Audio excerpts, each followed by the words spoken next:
The desert wind carried stories of gold strikes and gunfights, of broken hearts and buried dreams. In the town of Esperanza, New Mexico, the wind whispered of a woman with eyes like storm clouds and a man with blood on his hands. This is their story. Clara Whitmore had long ago stopped waiting for miracles. At 33, she ran the Whitmore boarding house with the precision of a clockmaker and the heart of a woman who'd buried too much. Her husband, Thomas, had died in a mine collapse 5 years earlier. Since then, Clara had lived by routine, sweeping floors, baking bread, and keeping her grief folded neatly like linens in a drawer. One evening, as the sun dipped behind the Sangre de Cristo mountains, Clara saw a man stumble into her yard. He was tall, lean, and bleeding from a gunshot wound to the side. His shirt was torn, his boots worn to the sole. "I ain't here to rob you," he said, collapsing to his knees. "Just need a place to bleed." Clara hesitated. She'd seen men like him before, drifters, deserters, desperados. But something in his voice, low and ragged, made her lower her shotgun. "Come inside," she said. She hid him in the cellar, beneath the floorboards where she once stored preserves. She didn't ask his name. Not yet. His name was Jesse Callahan. He was an outlaw, he admitted, but not the kind who robbed for pleasure. He'd once ridden with a gang called the Red River Boys, but he'd left them after they burned a church and shot a preacher. They'd shot him too, for betrayal, and left him to die in the desert. Clara cleaned his wound with whiskey and stitched it with trembling hands.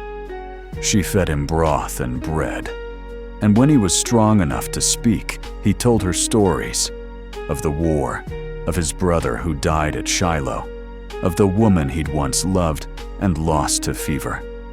Clara listened. She told him about Thomas, about the mine collapse, about the loneliness that clung to her like dust.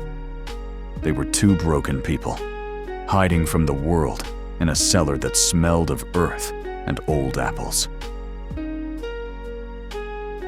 Esperanza was a town of watchers. Sheriff Tom Grady, a man with a badge and a grudge, had once ridden with Jesse during the war. He knew the look of a hunted man. "You seen any strangers?" he asked Clara one morning. "No," she lied, hand steady on her broom. But the town whispered. A boot print in the alley, a shadow in the window. Clara's boarders grew curious. One, a traveling preacher, asked too many questions. Clara sent him on his way with a cold stare and a hot biscuit. Jesse wanted to leave. "I won't bring trouble to your door." But Clara shook her head. "You already did, and I let you in." The harvest dance was the town's only joy Clara hadn't attended since Thomas died. But this year, she wore a blue dress and pinned up her hair. Jesse watched from the shadows, dressed in borrowed clothes. When Clara saw him, she smiled. "Dance with me," she said. They swayed under the stars, the music soft and sweet. For a moment, they were just two people in love. Then the bounty hunters came. Gunfire shattered the night. Jesse pulled Clara behind a wagon, returning fire with deadly precision. He was hit in the shoulder, but they escaped through the canyon behind her house. Sheriff Grady followed, but the desert swallowed their tracks. They hid in the wild, in a cave near a dry creek bed.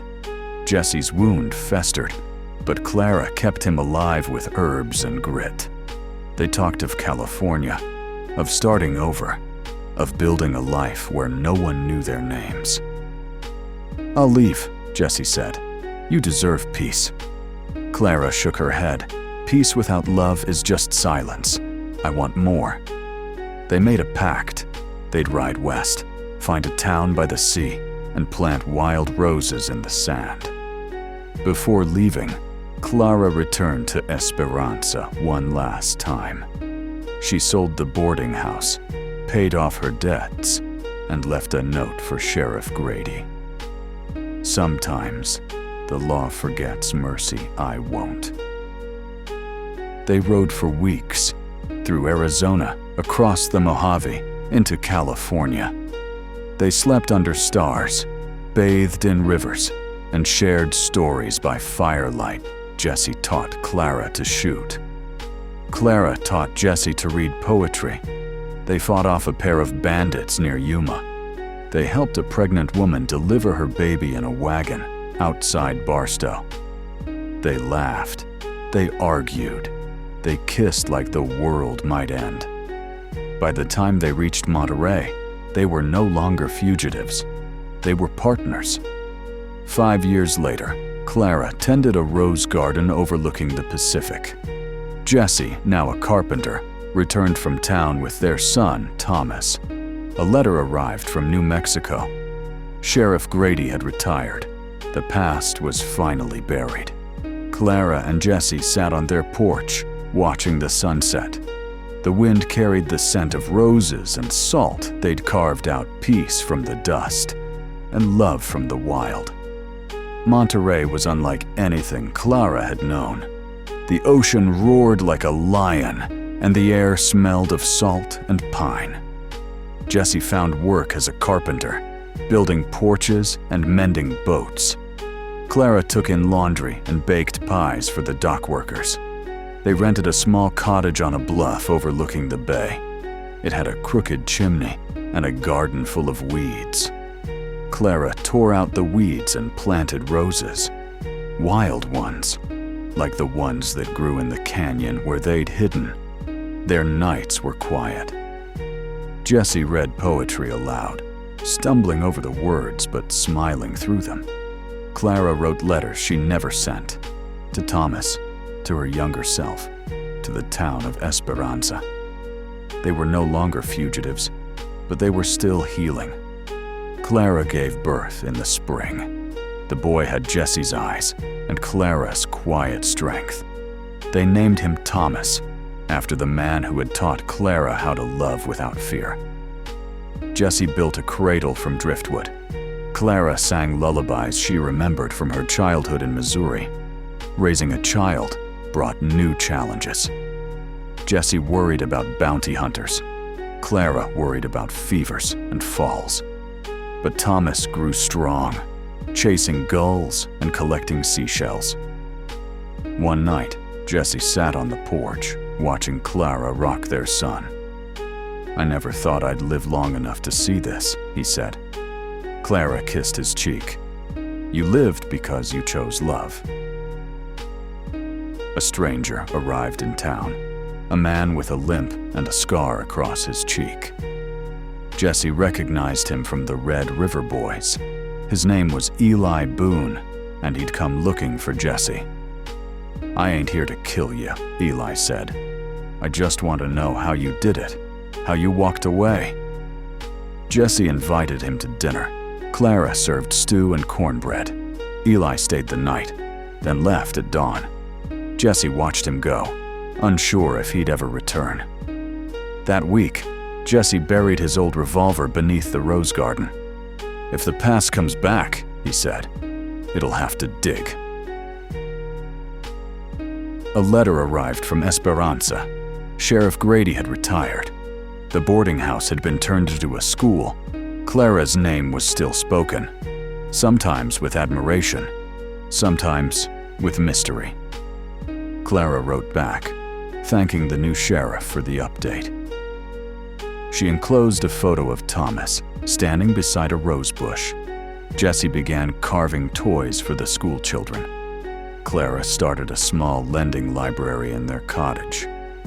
They hosted Sunday dinners for neighbors, and Jesse taught Thomas how to whittle. They were no longer hiding. They were part of something. The rose garden bloomed wildly that spring. Red, yellow, and white blossoms tangled together like stories. Thomas was 5 now, curious, and clever. He asked about the cellar where Jesse had once hidden. Clara told him it was a place where love grew in the dark. Jesse built a bench beneath the roses. Clara wrote a memoir, one page at a time, about dust and wild roses, and the man who danced with her under the stars. One evening, as the sun dipped into the sea, Jesse took Clara's hand. "We made it," he said. Clara smiled. "And we're still making it." From Clara, the widow who found courage, to Jesse, the outlaw who found redemption, their love carried them from dust to wild roses. Thank you for sharing their journey. May their story remind us that even in the harshest places, love